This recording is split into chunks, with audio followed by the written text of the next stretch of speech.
The tip is you can turn your heating off, but you don't turn it down. Down doesn't work, down doesn't make a difference. You have to turn it off. The other tip, I'm not saying you should do this, but there were some people who opened their door to let in some cool air. So that's also an option, because you don't want to get too hot at night, because it's not easy to sleep. So that's tip number one. Balcony door, yeah, no, don't open your door to the corridor. Thank you, Bernice. Okay, the second tip is, do you know that this hotel is on one of the most beautiful lakes in the world? Do you know that? Who has actually seen the lake? Yes. Great. Now, anyone who has their hand up, you can ask them, how did you get to the lake? So hands up again if you've seen the lake. Great. If you haven't seen the lake, talk to one of these people. Essentially, if you go past the bowling alley, didn't know if you knew that there was a bowling alley, and you go out of that door and you pass the swimming pool, open from 8 a.m. to 8 p.m., you will also find the lake, and it is gorgeous. So those are my two top tips.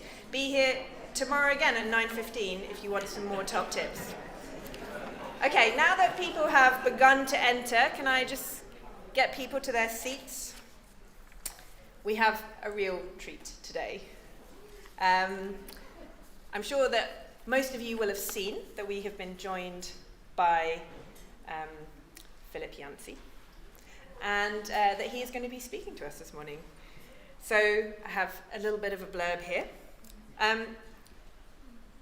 Philip has been translated into 50 plus languages. 50. There are 50 nations in the room, 50 plus languages.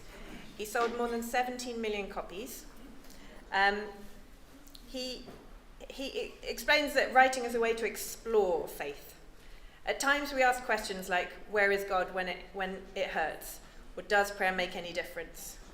As a freelance writer, he says, I feel privileged to explore such questions full time. Philip asked me to keep it short. I'm sure that many of you know his work and have read it. You've also received a free book in your bag, so you now all own a book by Philip Yancey, and it's our privilege to have you come and speak to us today. So I'll welcome you to the stage, I'll pray for you briefly, and then we'd love to hear from you. So let's give a round of applause for Philip Yancey.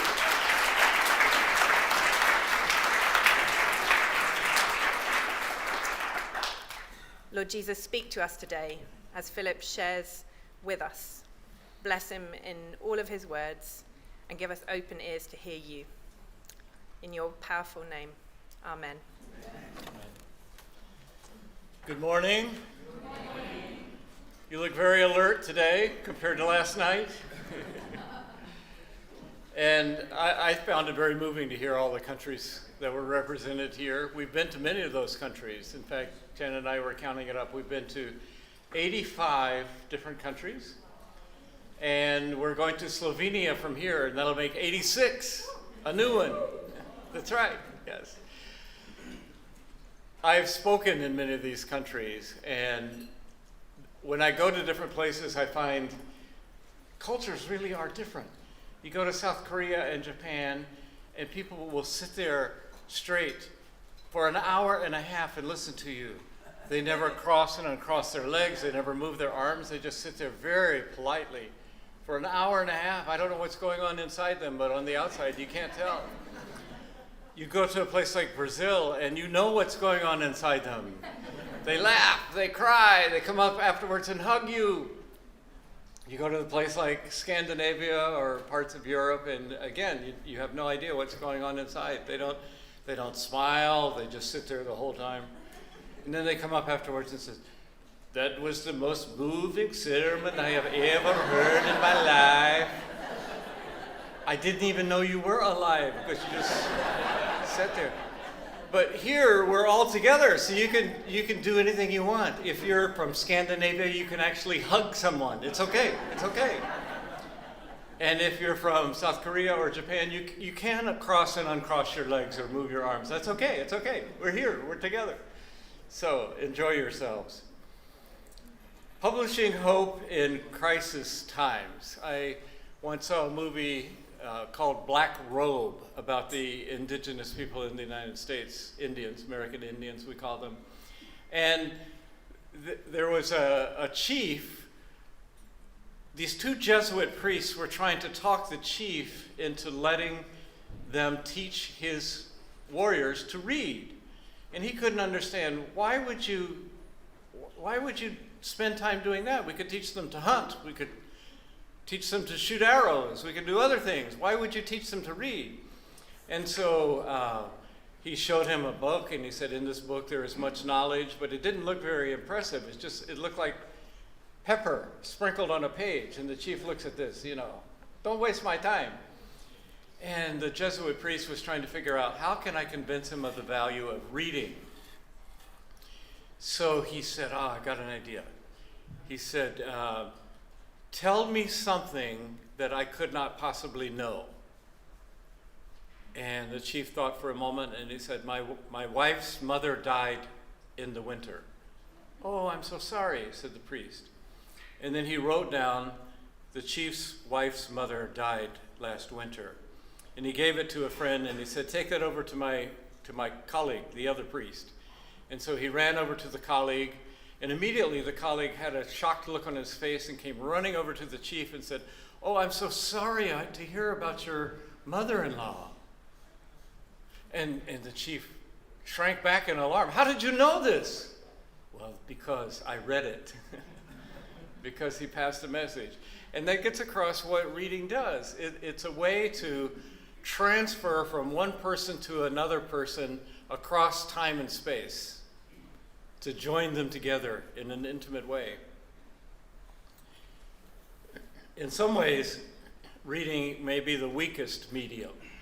If you read somebody like Marshall McLuhan, he talks about how knowledge was transmitted over the years, and during most of time, there was stuff going on. So, for example, in the caves, generally it was an oral history, and people would either sing the great stories, the great myths, or recite them. But there's a fire in the cave, and babies crawling around, and stuff going on. It wasn't this private act. And even the New Testament epistles, we read these New Testament epistles, but they were letters that were delivered orally.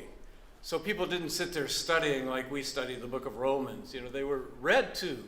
Maybe they would be even in the catacombs or someone's house, and they're hearing a letter from the Apostle Paul. They knew the Apostle Paul, and it was a very different experience than for us, where we pick up a book that was written a couple thousand years ago and try to reproduce that same experience, but we're alone, and unless you have children, there's not a lot of noise going on, or if you have teenagers, forget it.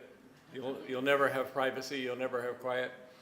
But that puts a lot of pressure on writing. Writing is so much harder.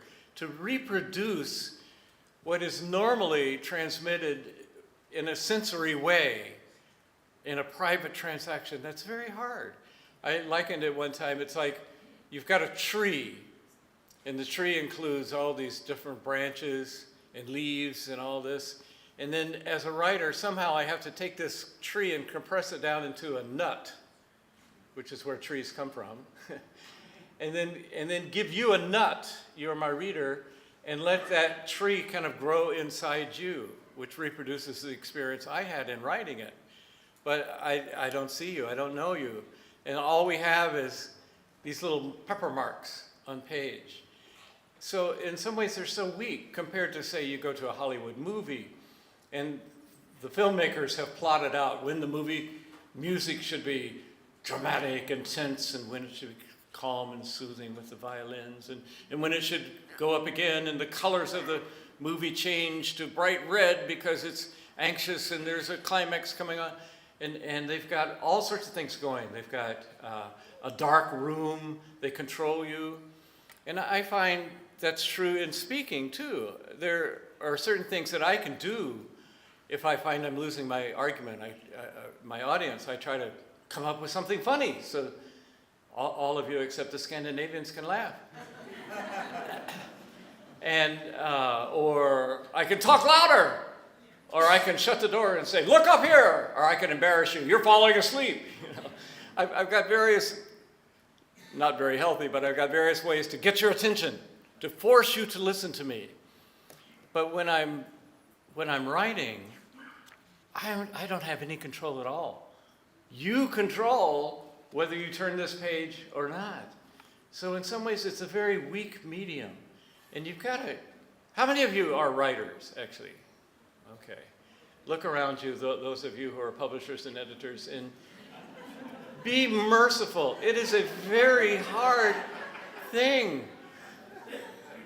You're asking us to do something dramatic, but you take away all the levers we could have to control you, to manipulate you.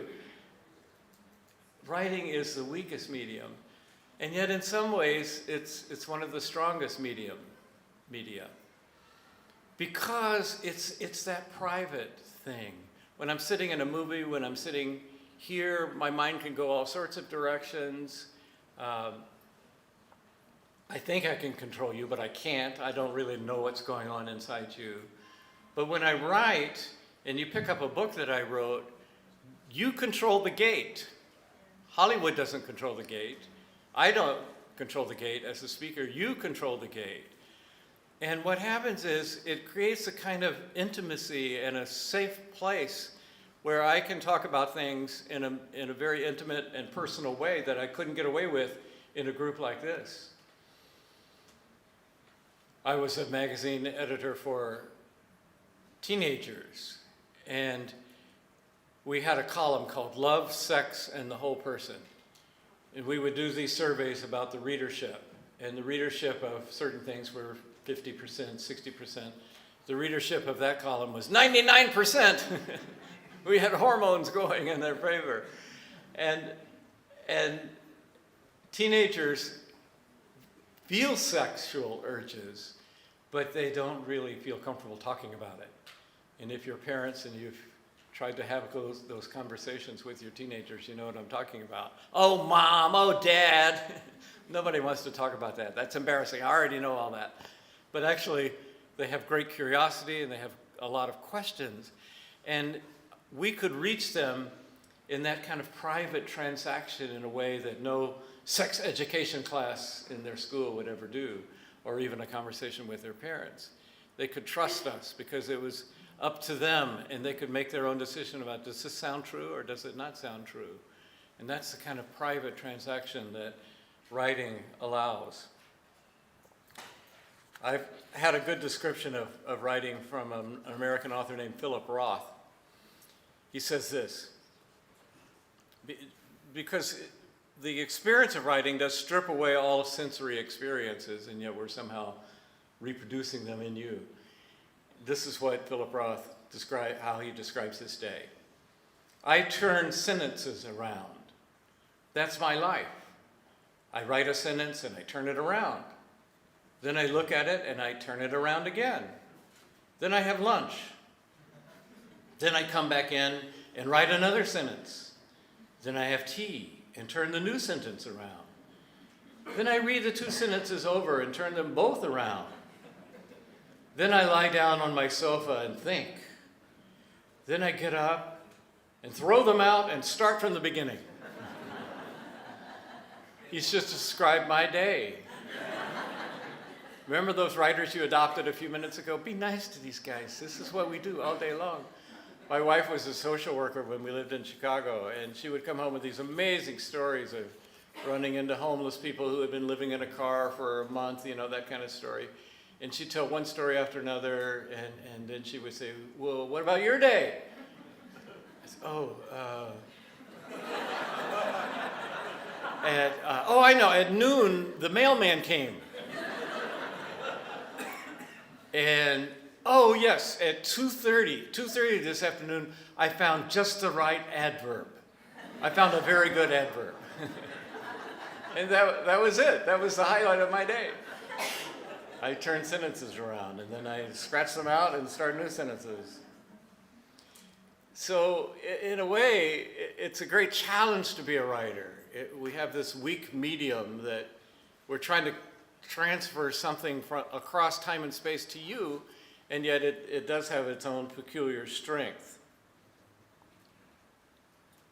Jacques Ellul, the French sociologist, says, that's consider the fact that when God wanted to communicate, he chose the most freedom-enhancing medium there is, the Logos, the Word. I mean, there are times in the Old Testament when God shows some of his glory, and what happens? People run away. They're afraid. Moses would go into the tent of meeting in Exodus and in Deuteronomy, and when he would come out, he would be glowing, and people would say, I can't look at you. I can't look at you. Put a veil over your face. We can't even stand to be with someone who just was in the presence of God. And it didn't inspire intimacy. You didn't want to know that God.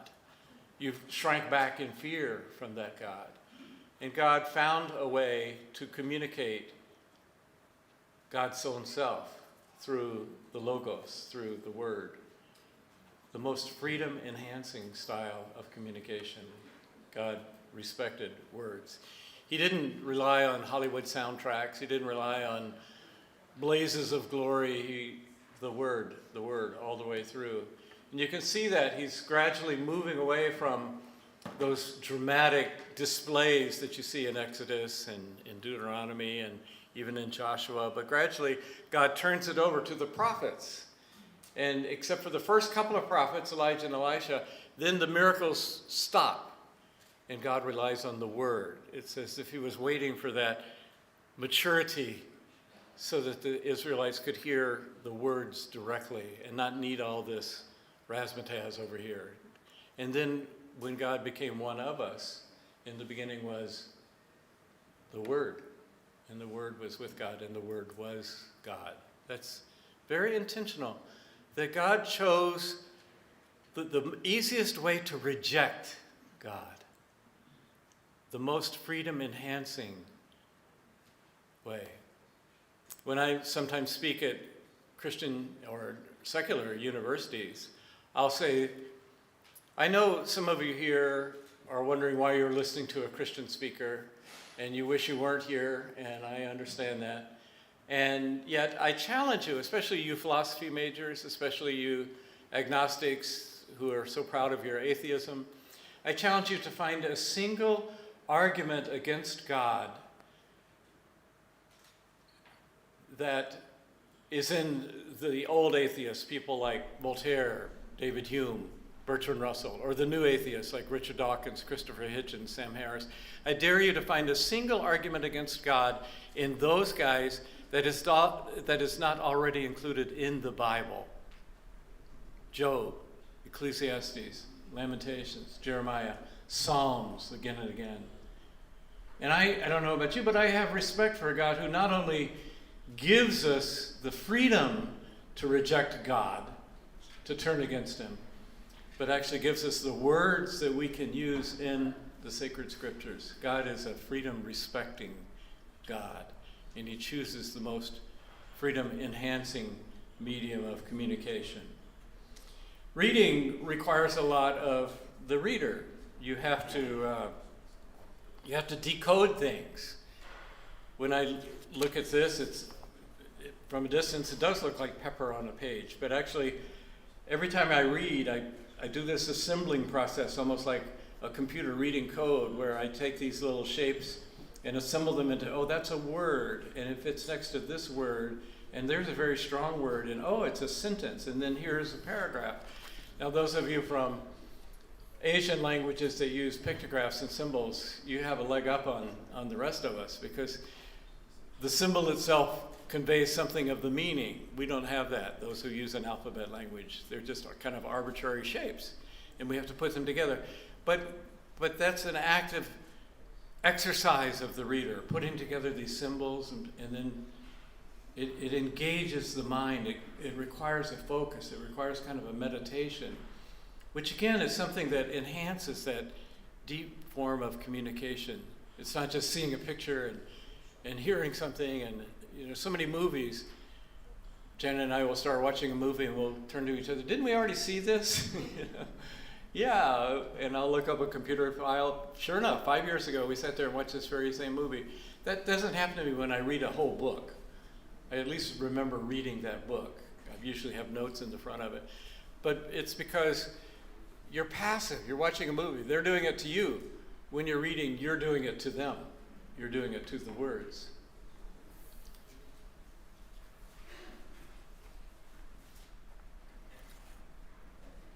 I just published a memoir called Where the Light Fell. And it's been interesting to me to see the reactions to it, responses I've gotten, emails and letters. I would say at least 90% of the responses I get are not about me. They're about the reader. And I figured out that's why we read memoirs. To get ready to write this memoir, I read every memoir I could get a hand on for years. I read more than 300 memoirs just to figure out, how do you write a memoir? I'd never written one before. I wanted to find out. And the reason I kept reading is because no matter how good or bad the book was, and I read a lot of really bad memoirs, but every one of them triggered a memory in me that I wouldn't have retrieved if I had not read that book. So I read not to find out about the person writing, but to find out about myself. And memoirs do that. In fact, reading always does that. It's a way of that transaction between the writer and reader that is intimate, that stirs up stuff in you that you had forgotten. There's a Walker Percy who said about fiction, some of you have written fiction, he said, fiction doesn't tell us what we don't know, it tells us what we know, but don't know that we know. And memoirs don't tell us something about me. It tells something about you, but you had forgotten that. I bring it to the surface in writing my memoir, and the same was true of all the memoirs that I read, one way or another. It's the most non-threatening form of communication. I grew up, as the memoir tells, in kind of angry Southern fundamentalism, and we would have these revivals that would come in every year, and people would use all the techniques of shouting and screaming, and we'd be there waving fans, and it's so hot, and we had everything going for us, those sensory experiences, and yet I'm shrinking away, because if I had a question about the problem of pain or prayer, as Alice mentioned, they would just say, just believe. Well, I didn't want to just believe. I wanted to be convinced. And they weren't convincing me. They were just yelling. And then I later heard there were intelligent Christians around, people like C.S. Lewis and G.K. Chesterton. I had never met an intelligent Christian, but I had hope that they were out there somewhere. And eventually I discovered them and found that there could be healthy faith as well as unhealthy faith. So there's that dichotomy, and on the one hand, reading and writing is such a weak medium. It's so thin. On the other hand, it's such a strong medium. It's that transfer directly from me across space and time inside you. It can change you. And we live in a time when we have things available to us that have never existed in the history of the world.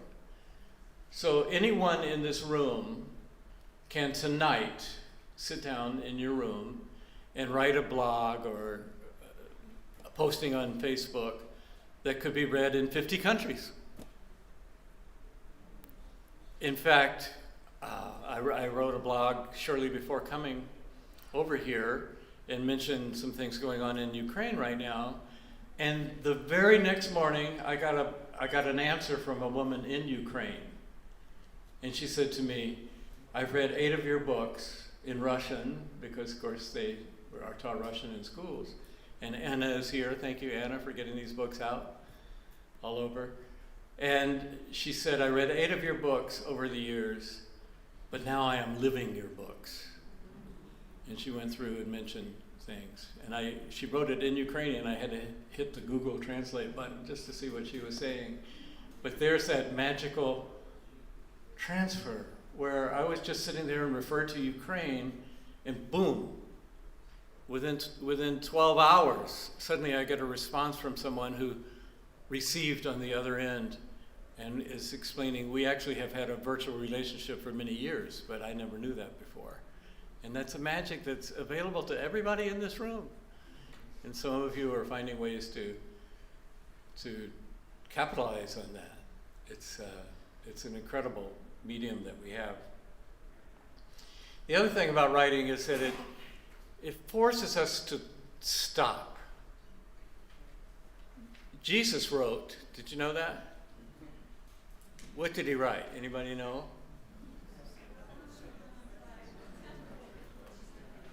You're speaking in tongues, be clear. What did Jesus write? Somebody raise it. We don't know.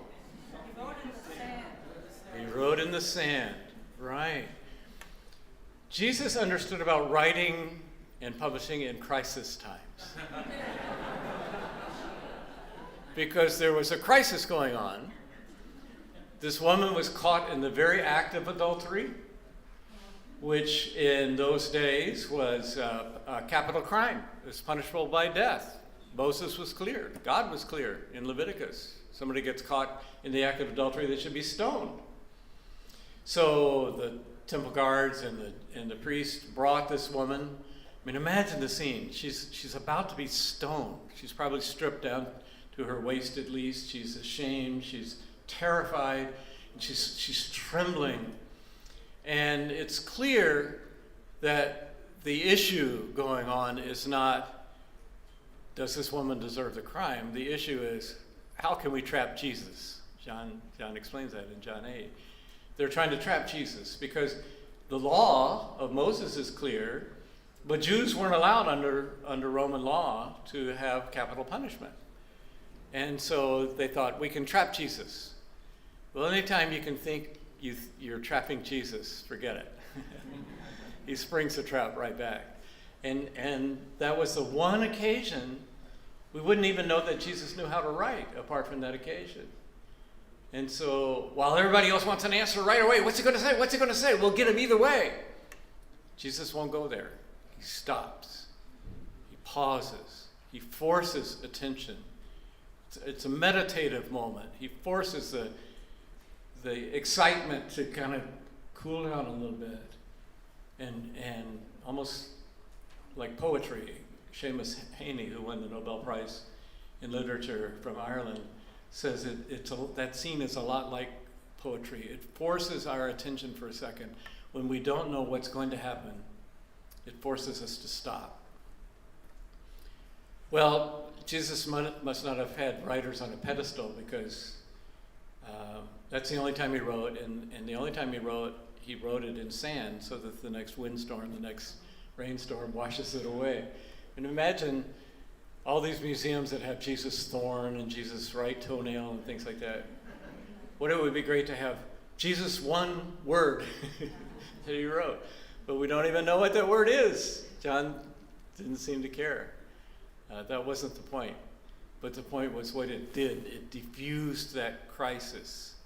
And then Jesus, of course, came up with the great, you could say, resolution. He didn't really resolve it. He threw it right back on them. Let whoever is without sin cast the first stone. And usually, in fact, in every case of adultery I know of, there are two people involved. But there's only a woman here, which makes you wonder, maybe the male was a Pharisee. Maybe they knew that. Let him who is without sin cast the first stone. And just that word just kind of lowered all the tension and people melted away. We're in tough times. You know that. This conference was postponed from 2020. There's a war going on bordering this country. But words have a certain power. They can take they can become transcendent and become much more than you think they are. They can serve a larger function than just mere words on a page. They transcend culture. They transcend time. You think of, some of you got up this morning and started reading the Bible. That's a pattern that you have, that I often have. I didn't do it this morning, but starting with a book that's written 3,000-4,000 years ago in places, in a very different culture, and yet somehow those words that were written by say, a psalmist who's out there tending sheep, so he's got a lot of time on his hands, and he writes things down, that can somehow leap across space and time and touch me clicking on my word processor, getting a digital copy from some Bible somewhere.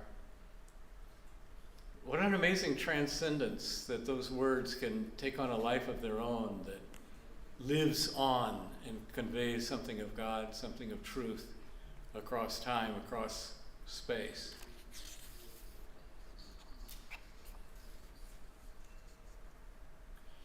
In World War II, they were living in crisis times too. About a third of the world was run by Nazis.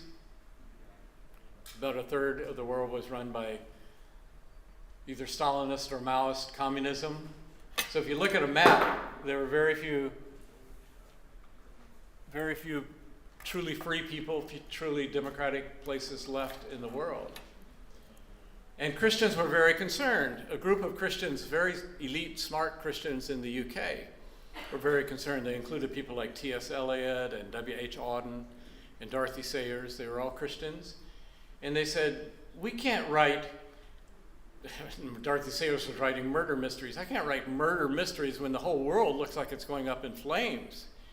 We've got to address the crises. So they started meeting together, and under T.S. Eliot, they actually started publishing a magazine on economics and on politics, because that was the most important thing. We've got to solve these problems. Not a single idea during the several years that magazine was in print has survived, nor has the magazine survived. Nobody goes and looks to them for wisdom. But the poems of T.S. Eliot and W.H. Auden and the murder mysteries of Dorothy Sayers have survived. And it's easy in crisis times to think, oh, I got to write about the crisis. Well, I doubt that people in this room are going to really negotiate a settlement in the Ukraine.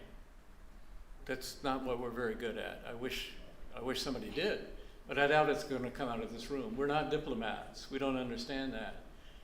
But we can, however, offer hope. We can offer comfort. We can offer perspective. That's what we are good at, publishing in crisis times. When the pandemic broke out, I started seeing books coming out on God and the coronavirus and various things, and I thought, that book came out in 30 days. What could you come up with in 30 days that would give perspective on this worldwide global pandemic? And I decided, publishers were saying, okay, you've written about pain before, why don't you go back and just put in a few things about the coronavirus and republish it? And I thought, that doesn't seem right. And then I went way back, and I found one of the wisest statements on what happens in a pandemic like that was from John Donne 400 years ago. John Donne was the pastor, the vicar of St. Paul's Cathedral, one of the largest churches in the world. And they had a real pandemic, the bubonic plague. About a third of London died. About a third fled out into the countryside to try to get away from the disease. And here John Donne was left as the pastor of the largest church in Britain. And people flocked to hear him. He was an eloquent person, one of England's greatest poets. And then he got sick. And John Donne lay there for about 6 weeks, thinking he was going to die. It turned out he didn't have the bubonic plague. He believed he did, and the doctors told him that he did. And as I read his wisdom, I realized there were parts of it that were just kind of crazy, and that's the science parts. You know, we tend to think hard science, that's things like medicine and chemistry and physics. Soft science, those are things like psychology and anthropology, counseling, things like that, soft science.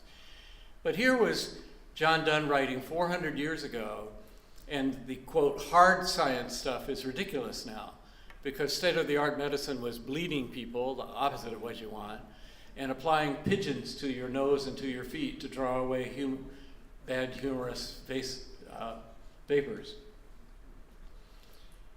That's ridiculous. Nobody does that today. But the wrestling with God, no man is an island, ask not for whom the bell tolls. These things have lived through the ages. For 400 years, that book has never been out of print. And it occurred to me that the things that we write about are the permanent things, not the passing things. And in the midst of a crisis, what we should be doing is lifting people's eyes to the permanent things, not just the Time magazine reports, but the things that last for 400 years, 3,000 years, and more.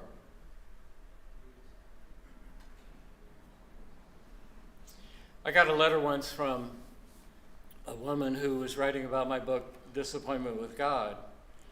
She said, "It took me a long time to read your book because I was reading it during the Lebanese Civil War, which lasted about a decade." And she said, I lived in on the 13th story of a high-rise. And whenever the shelling came, I left your book in the basement. Whenever the shelling and the missiles and the rockets would come, all the lights would go out and we'd make our ways by candlelight down to the basement of our building, much like people in Ukraine do now. And I would light a kerosene lamp and I would read for a few pages or sometimes an hour until the all clear siren came. And I started thinking about myself writing that book. I was thinking of losing my keys, losing my car keys, and when my computer doesn't work or breaks down, or having an auto accident, that's what makes me disappointed with God, those kind of things. I wasn't thinking of this woman reading what I was writing in the midst of a war, much like the woman in Ukraine who wrote me just before coming over here saying, "Now I'm living your books. Now I'm living the questions that you write about." Words have that ability to transcend, to last, to become greater than we can possibly imagine and think they are. Here was a time when the most beautiful city in the Middle East was being smashed to smithereens, very much like the beautiful cities of Ukraine now. And there she is, hunkered down in a basement, people terrified, babies crying. What does God have to say about this? Does God care? Where can I find comfort? Where can I find hope?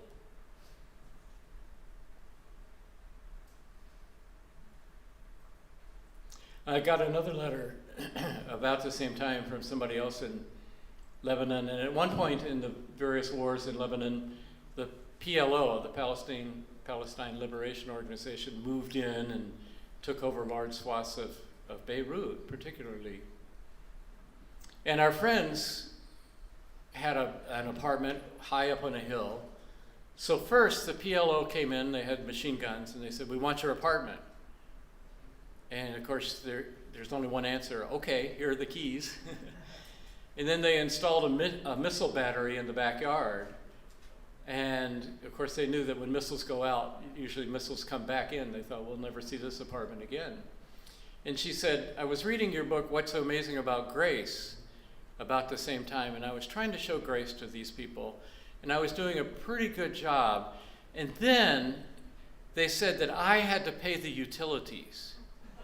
And that was just a bridge too far. That was the last straw. It's one thing for them to take over my apartment, but for me to have to pay for their electricity and their water and their telephone bills, that's just not right." And she said, "So I'm trying to learn from your book on grace." And again, I'm sitting there thinking, when I was writing that book, I was thinking about the neighbor who lets his dog make messes in my yard, and the neighbor on the other side who plays his music too loud as a teenager with a garage band. I wasn't thinking of missile batteries in my backyard and men with machine guns taking over my apartment. But that's what our words can do. That's the power that they can have. Things that we think we understand and we put out there, if we ground them properly, God can use them in ways that we cannot possibly imagine. Jesus' first miracle, of course, was when he turned water into wine. Interesting miracle. His first miracle was a party miracle, really. And in C.S. Lewis's book on miracles, he said, that's what God has been doing all the time. In Italy, in Hungary has a great wine industry. People plant seeds, and God provides rain, and God provides sun. I haven't seen too much of it till I got here. Didn't see any in Budapest. But God gradually turns dead sticks into grapevines, and people can take the fruit of that and make wine out of it. That's nothing new. And C.S. Lewis goes on to say that miracles are really speeded up ordinaries. So if you twist your knee, you may have knee surgery. You say, it's a miracle, I can walk again. Well, actually, God has been doing that. I've twisted my knee, and my knee has figured out how to heal itself. Miracles are just speeded up ordinaries. They're ways of what might happen anyway, but it does it at a much faster scale. And I think of the miracle of the words that we spend our time either writing, in my case, some of your cases, others of you as editors, others of you as publishers, getting out there, investing ourselves in these words, trying to pour ourselves in what we believe to be truth, trying to do it in a convincing, compelling way, and then we let it go, we lose control, and it's up to the reader who is now in control. They control all the gates. It's up to them whether they keep reading or not, and depending on how well we've done our job, they may. It's a miracle. There's a book in the United States by a man named Kurt Vonnegut, who wrote a book called Slaughterhouse-Five. Kurt Vonnegut lived through one of the great disasters of World War II. It was the bombing of Dresden. Dresden is a lovely, beautiful city in the eastern part of Germany. And a lot of refugees, as well as American prisoners of war, were being held by the Nazis at the last days of the war. And for some reason, Winston Churchill and I suppose Roosevelt, and I don't know who all was involved in the decision, decided to bomb Dresden. So they did this firebombing where wave after wave of bombers came through and obliterated the town. 100,000 people died. More people died that night than died in Hiroshima or Nagasaki with the atomic bomb. One of the great disasters, including American POWs, including refugees fleeing. Terrible decision. And when Kurt Vonnegut wrote about it in Slaughterhouse-Five, he wrote an anti-war book. And in that book, he has a vision. It's a vision of the bombing of Dresden in reverse. So he's dreaming, or I forget whether he's asleep or awake, but he has this vision, and it starts with the city ablaze, and then the fires are sucked into these canisters, the bombs, and the canisters fly into the air, and there are these airplanes that have the bomb bays open, and the bombs fly into the bomb bays, and then it closes, and the planes fly backward to the UK, where they land backwards. And then those bombs are removed, and they're shipped on ships going backwards across the Atlantic to the United States, where they came from. And they're put in factories, and in factories they take the bombs apart, and they take all the different minerals out, and they take them to the mountains of the West, and they pack the minerals back where they came from. And that's his anti-war vision. If only it were like that.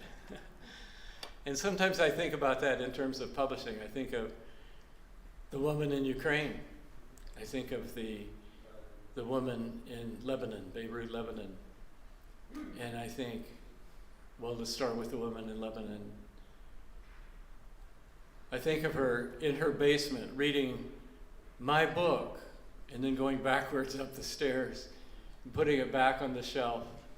And then one day she takes the book off the shelf and she takes it to a local Christian bookstore and she puts it on their shelf. And then a salesman comes from the local Christian books publisher, and he takes the book off the bookshelf and he takes it back to his company, and he puts it in a box and sends it back to Grand Rapids, Michigan, where it came from, my publisher.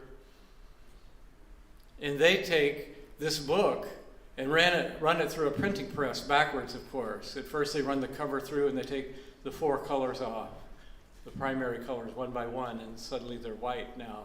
And then they run through page by page of this black pepper marks on the page and erase them so that they're white. And then they take that and process the paper and finally go into the forests of British Columbia, Canada, and push that paper pulp back into the trees where it came from. And that's the miracle. The miracle is, if you keep going all the way, I was in my early 30s when I wrote that book. We were living in downtown Chicago. There are so many distractions in a city like that. And I had a hard time just sitting at my desk all day. Video games were just starting to come out. And I would say to myself, okay, if you finish this chapter by 2 o'clock, then you could go play Pac-Man. Or you can have an ice cream cone. That's my reward for anything, ice cream cone. Mixed motives. You know, I wanted to have a book. I wanted to publish a book. This was whole new to me. I didn't know if it was going to work. I didn't know if I could make a living at it. And I had these mixed motives, the Pac-Man, the ice cream, finishing my chapter. And yet, reverse it, and you see what happens. Be with my mixed motives, pouring everything that I knew, everything that I had into the book that was in front of me at the time. And somehow, each stage is part of that miracle, that speeded up ordinary, that transfer from inside what's going on inside my mind to what's going on inside the reader's mind. I had no idea that one day there would be someone in Ukraine, someone in Lebanon, reading those words in a very different way than I thought when I wrote them. But that's the miracle. And the point of that miracle, I know not all of you are writers, not all of you are editors, not all of you are publishers. I met a bookstore manager here. But the point is, every step, every link in that chain is vital. If the salesman hadn't included my book in his little portfolio when he went to that bookstore in Lebanon, then the woman would never have gotten the book. If the person in the warehouse hadn't put it in the box that got on the ship, then she never would have gotten it. If I hadn't, with my mixed motives, finished the chapter that day, maybe I would have missed the deadline and I would have lost my contract. But every step in the chain is important. And we don't do all the steps. You do some of the steps that would baffle me. I have no idea. And those of you who are writers are doing some things that baffle the editors who are here. I know that. And the salespeople and others. But each one of us is part of the miracle of turning water into wine. The words that we come up with are the water. And we try to come up with the purest distilled water you could imagine.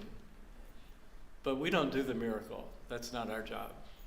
We are faithful to our link in the chain, and somehow God pulls them together in a way that we can't imagine and completes that process of that amazing transfer, this freedom-enhancing way of speaking to the most important things, even in the middle of crisis times.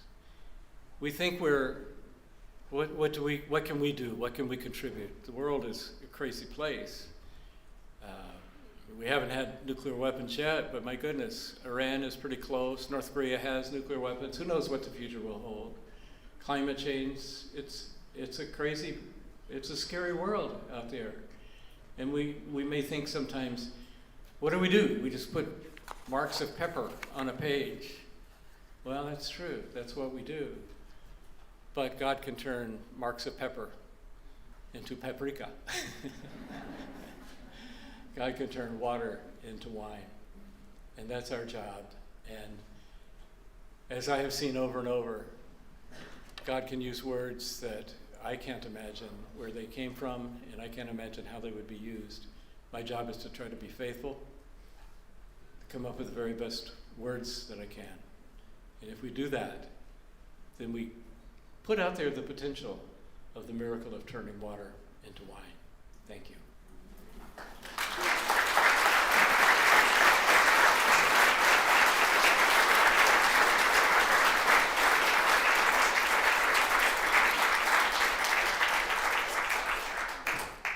Thank you so much, Philip. Philip's actually agreed to take a few questions.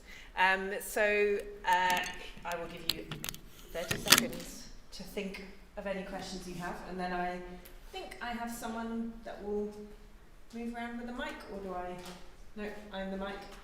Or you're the mic. Okay. Great. So that was your 30 seconds. Philip, I'll invite you back up. This is another time when you see the difference in cultures, because some places there are hands in the air right away, and other places people are very shy. Don't be shy. I was in Singapore one time, and they had an open question and answer period. The Singaporeans don't happen to be shy, but they were that day. Nobody raised their hand at all. Finally, some shy woman in the back said, Mr. Yancey, I have a question. What's that? What kind of shampoo do you use?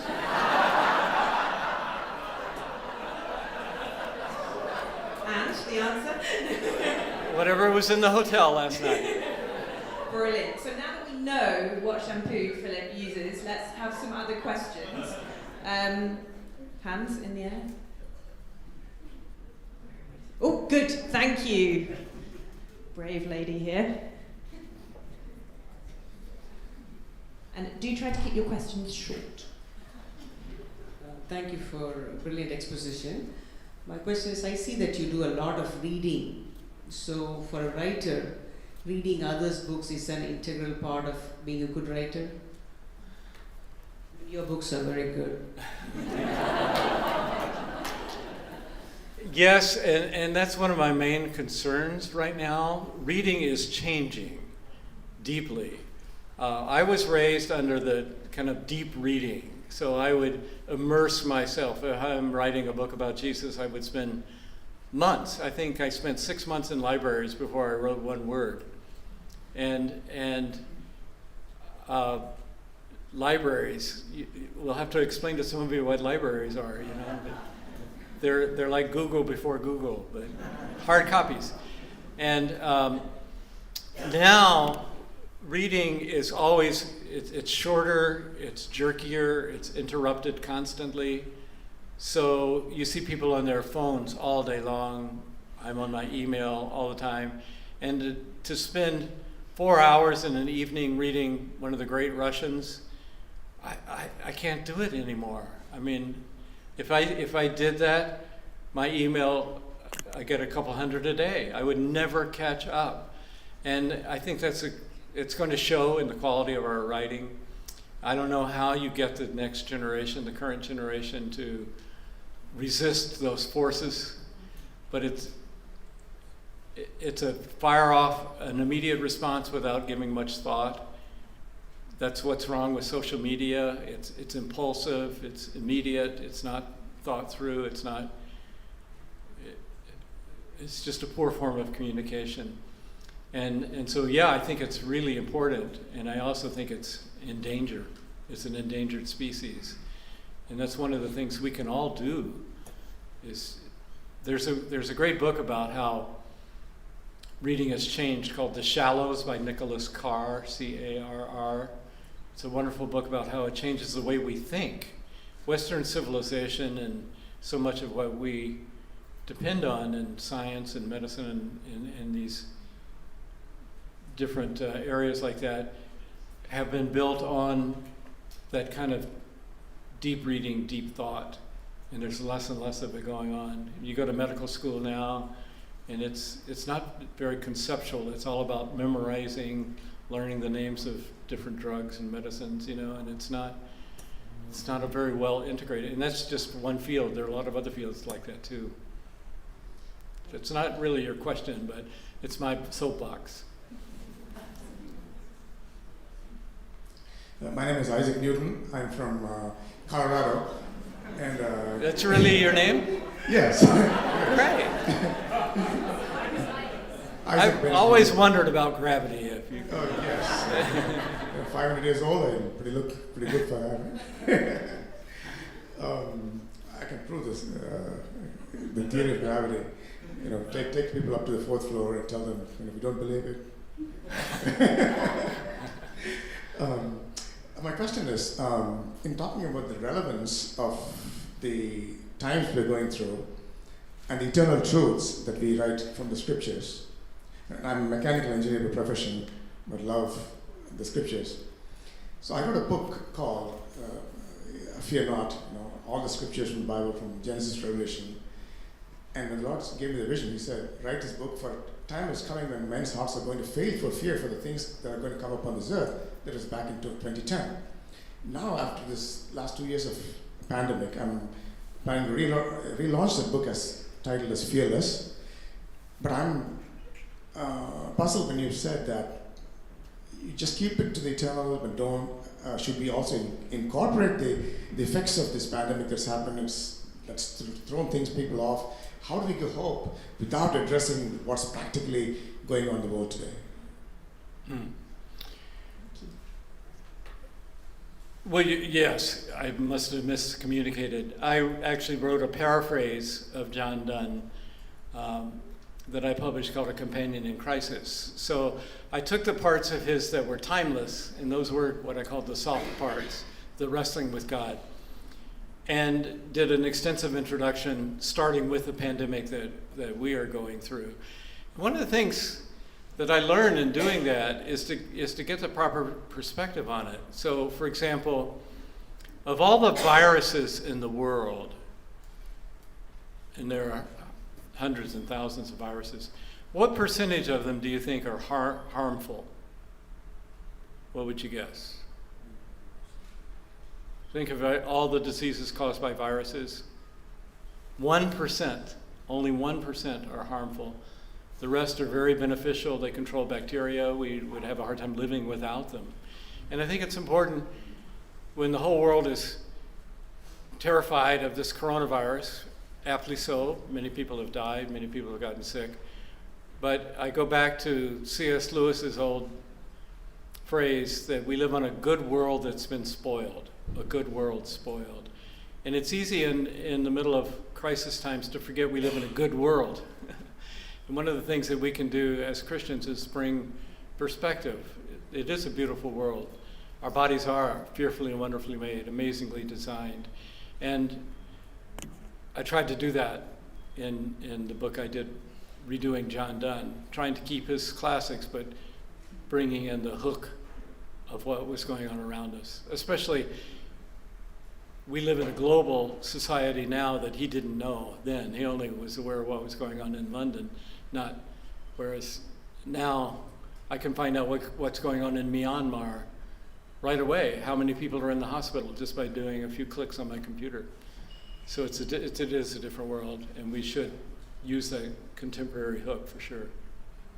Thank you. We've got space for maybe 2 more questions. I saw the lady in the pink jumper, so.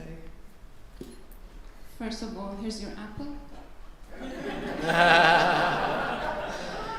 My name is Riham. I'm Syrian Egyptian. And my question is, how about when the writer goes into writer's block? This is what the world calls it, or maybe it's imposter syndrome. But I call it like being deaf to the calling of God. Have you experienced a challenge that God is calling you to write, like about the war in Syria, for example? I'm trying to run away from this pain. I'm doing my master's degree in psychology, and my thesis is about grief and loss. Yet I'm running away from God's voice asking me to write about the crisis in Syria. So what would your advice be for a person who is burdened by God's calling, yet we are stubborn because God gives us the freedom to be stubborn, and we continue to be stubborn?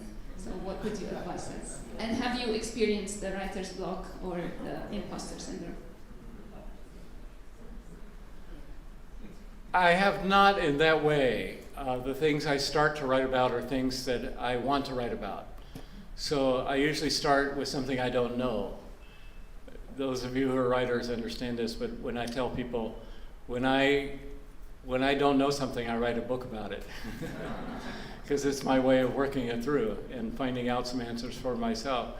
And so I choose the topics that I'm struggling with, that I have questions about, because it gives me a chance, usually at least a year, to spend trying to figure out, who is Jesus if he's not the person I grew up with? Does prayer really work? You know, those kind of questions. My books all come out of my own struggles. I would also say that that voice inside you, you must write about it. Sometimes we have to be very sensitive about the timing. Like a person who's just gone through a divorce, a person who's gone through an abuse or a rape or something like that. The year after it happened is not a good time usually to write about it. It takes some time to do some healing, to get some perspective, to rely on other supports around you. So it's an important voice. If you hear God calling you, you have to listen, but then listen also to what is the timing, what is the best time. Part of which is determined by the interest of the readers. You know, if you wait too long, of course, they don't really care about the war in Syria anymore. The what? You know. So, for instance, what's going on in Ukraine right now, I get daily email messages about the emergency, but it's not the time to write a perspectival book about the issues in the Ukraine, because we don't know how it's going to turn out, and we don't have that kind of distance that allows us the right perspective. So to me, it's a matter of timing rather than being a block in itself. Thank you. So one last question. Oh, so many people. I'm afraid I'm going to get to this person more easily. Philip, what is one personal habit that you have found as a writer to be most helpful that you could give us good advice on? Habit's a bad word, isn't it?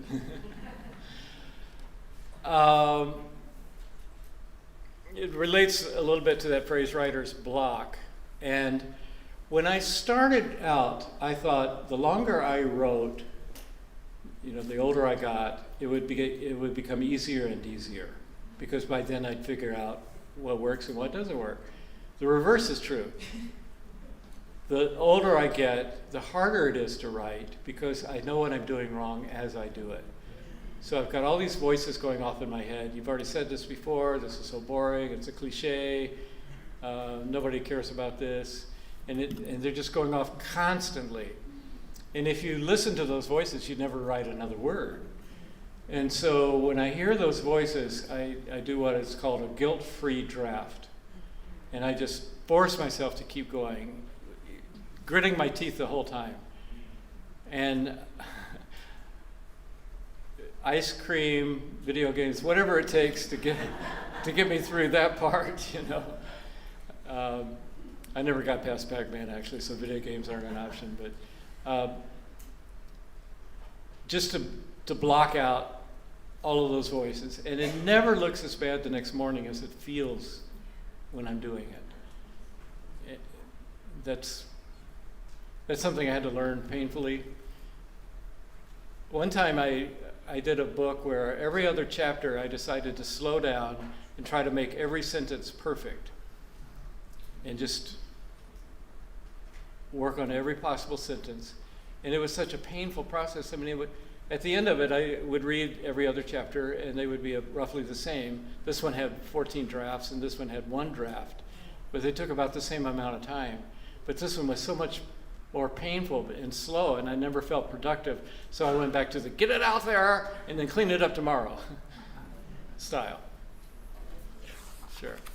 Thank you so much, Philip. Practicality, philosophy, so many things just in that question and answer session. Thank you so much. And I believe that you and your wife are here for a few more days. Is that right? You're 2 more days. Fantastic. Such generosity to stay, and hopefully you will meet some really wonderful people here, because I already have. Do we have John Most? Yes. So we will have some announcements. And we'll have slightly more announcements than general at times, because we had to do some from yesterday. So I'll let you go first. Let's give Philip a big hand. I don't think we had a chance to do that.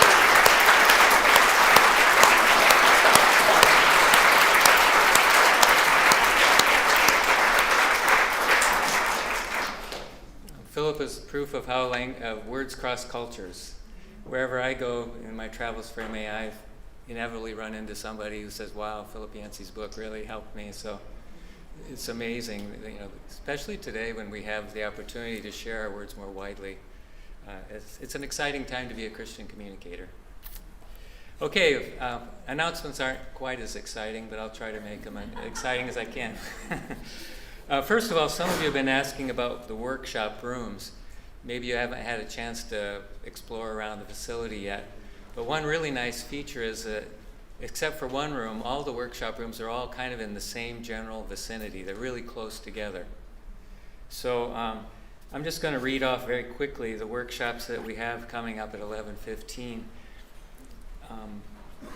Tim Thornborough will be from First Book to Balanced Books, building a self-sustaining Christian publishing company. And that's in Catalonia. Now, Catalonia is as you exit this room, it's directly to your left, about 20 feet away. Open-handed content marketing will be in Marbella 1.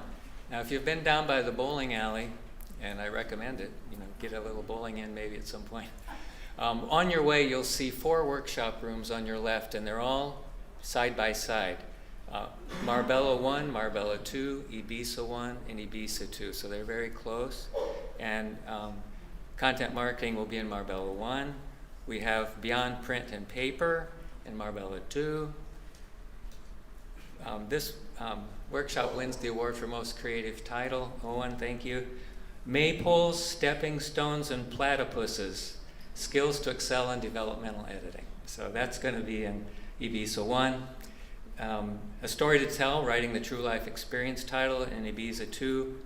And then How to Build Characters with Dynamic Traits is in Panorama. That's the one that's a little more separate. As you walk past the bowling alley, down that direction, keep on going past the pool tables, and then you'll see a stairway on your left, and that room is at the top of the stairway. We put the fiction writers there because we know you need to have some quiet space to really think. And so we have track workshops. Previous LittWorld sometimes would say you have to stay in your track, and there was a rebellion in the ranks and said, we don't want to stay in our track. So you have the liberty to not stay in your track in the morning in the core workshops. But we do have the morning workshops grouped according to areas of interest. So in the morning we have publishing leadership, we have marketing, digital publishing, editing, fiction writing, and nonfiction writing. So those morning workshops are grouped according to those areas. Afternoon workshops are more diverse.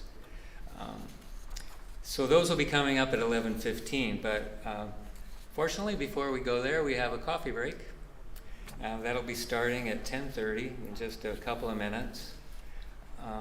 Encourage you to take advantage of those times, again, to network. We have built into the program personal consultations. We'll be talking more about those later. But you don't have to have a formal consultation to do that. Use your Who app, use whatever means you want to just connect and try to set up times to meet with those you want to see while you're here. And we'll be talking more about the personal consultations later. Another thing you can do during the coffee break is visit the book display room. Of all the LittWorlds that I've been at, I think we have the most spacious area to display titles. It's a great place to connect with people and see what others are publishing all around the world. So please go there. That will be open during all the coffee breaks, the meal times. And may I ask real quickly, is Jose Carlos, are you here? Jose Carlos Gutierrez. Could I ask you to come on up here real quickly? Because we have another feature in the book display room. I think you all received an email about the Bazaar with a Cause. So Jose Carlos is heading that up. Could you just give us some brief instructions about how to take advantage of that and what it is? Yeah, well, we ask anyone to bring an item from your country to be donated to the table, and you put the price on it, we sell it, and you get a chance to donate for refugees of Ukraine here in Hungary. They're going to be given to a Christian organization that will use them. And you have the chance to take a souvenir from any of the 50 different countries represented here. So that's it. That was really Jose Carlos's idea, so thank you, Jose Carlos, for coming up with it.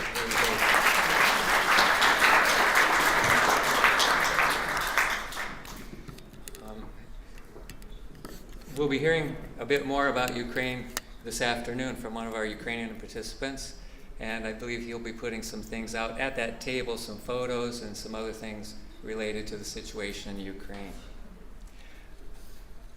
One really practical thing, someone was asking about the items in your rooms, the mini bar. I don't know if do you all have that in your room? Some say no. Okay. So in any case, if you do use anything, if you have one, if you do use anything, that's at your expense, so please take care of that if you do use it before you leave. Basically, we would ask you not to make charges to your room. If you feel you have to, just remember to please settle those before you leave, because those will be all added on to the final bill. One other money-related item, in the lunches and the dinners, soft drinks, any special drinks are not included. So if you decide you want to order some special drink, again, please take care of that yourself. So we appreciate that. Okay, well, I think that's all the announcements that I have for now. Oh, yes. That's right. That's one announcement for me. So, we have talked a bit about the pandemic, haven't we? And we just wanted to acknowledge that we're all coming to this conference from very different contexts. Some of us are coming from contexts where there is still a lot of coronavirus going around. Some of us are coming from contexts where we've been wearing masks for a long time. Some people are coming from contexts where it's very free, and we just wanted to acknowledge that, really, to say we might all be in different places. We want to come at this with the spirit of generosity, grace, and love, not fear. But actually, we wanted to say, if you want to wear a mask, you should really feel free to wear a mask. And I know for some people, because maybe the majority are not masking, they feel a bit awkward. Maybe I can't wear a mask. You can. You absolutely can. And we also must respect people. People have different vulnerabilities themselves. Some people have family members who they need to protect. And so actually, let's be respectful of, maybe if you're going to be praying in a small group, just checking. Do you want to wear a mask? You know, just seeing where other people are at, because we all are coming from different places. There's also hand sanitizer outside this room, and you'll see just at the bench when you go into the food, there is one as well. Let's do that. We're all using the same scoops for our food, so we just hand sanitize before we go in. If you are feeling unwell, if you have a continuous cough, if you have a cold that has come on recently. We've all been on planes, probably, to get here, apart from some of the more local people. If you are not feeling well, please do let one of the organisers know. We actually have some COVID tests that we can use, some rapid COVID tests for you, and we also have masks available. So those things are available to you, so you can ask me or Daniela, Bernice, we have some available, so we'd be happy to use them. We want to make sure that this is a healthy conference. We want to make sure that we all love each other in that way. So if you have any questions about that, any concerns, please do come to me and we can discuss. But we just thought on day one it was good to mention. So thank you very much. I think that's it, right? So coffee break. Enjoy, meet new people, welcome people who are new. And we will see you at 11:15 for your sessions. 11:15.